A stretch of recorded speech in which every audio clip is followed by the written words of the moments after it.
Shalom bien-aimés frères et sœurs dans le Seigneur, au nom du Père et du Fils et du Saint-Esprit, ainsi soit-il.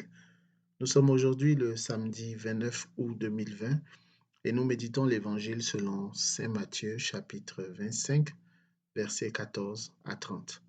Je suis l'une des voix qui crie dans le désert, préparez le chemin du Seigneur, aplanissez ses sentiers car il revient bientôt. Je suis Edgar Assoy et par mon baptême, j'ai été envoyé proclamer la bonne nouvelle du salut en Jésus-Christ. À vous, grâce et paix de la part de Dieu notre Père et de notre Seigneur Jésus-Christ. Depuis 3 jours maintenant, depuis les évangiles du jeudi, du vendredi et du samedi, ont quelque chose en commun. Il s'agit de l'arrivée du Maître. On parle du Maître qui revient. On parle du maître de maison qui arrive. Si vous vous souvenez bien, jeudi, dans l'Évangile selon Saint Matthieu, chapitre 24, verset 46, il était écrit « Heureux ce serviteur que son maître, en arrivant, trouvera en train de faire ce travail. » Vendredi 28, ou dans l'Évangile selon Saint Matthieu, chapitre 25, verset 10, pendant qu'elles allaient en acheter, l'époux arriva, concernant la parabole des vierges.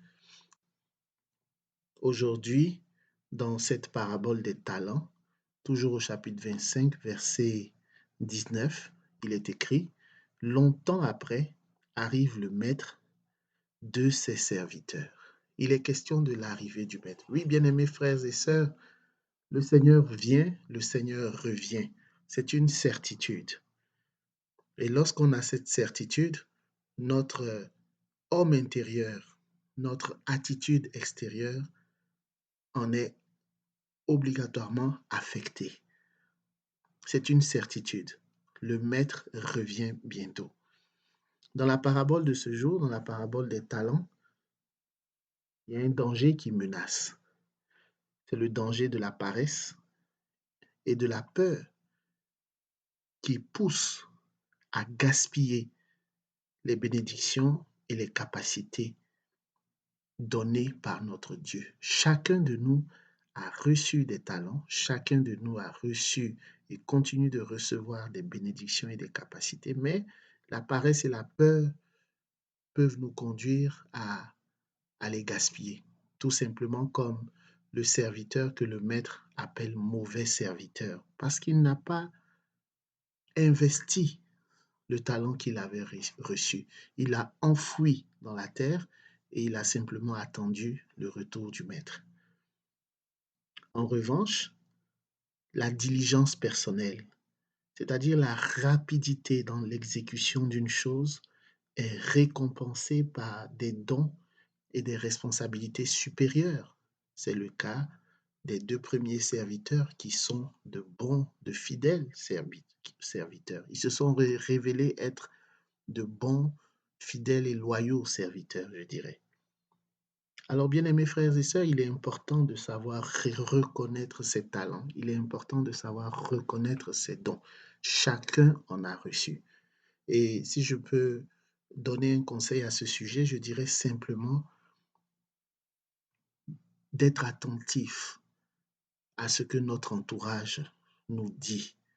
L'entourage peut mieux voir nos talents que nous-mêmes.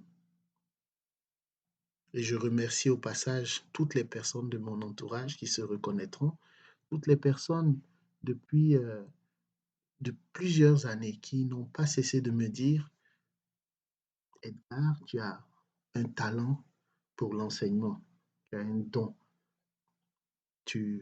Lorsque tu prends la parole, on a envie de t'écouter.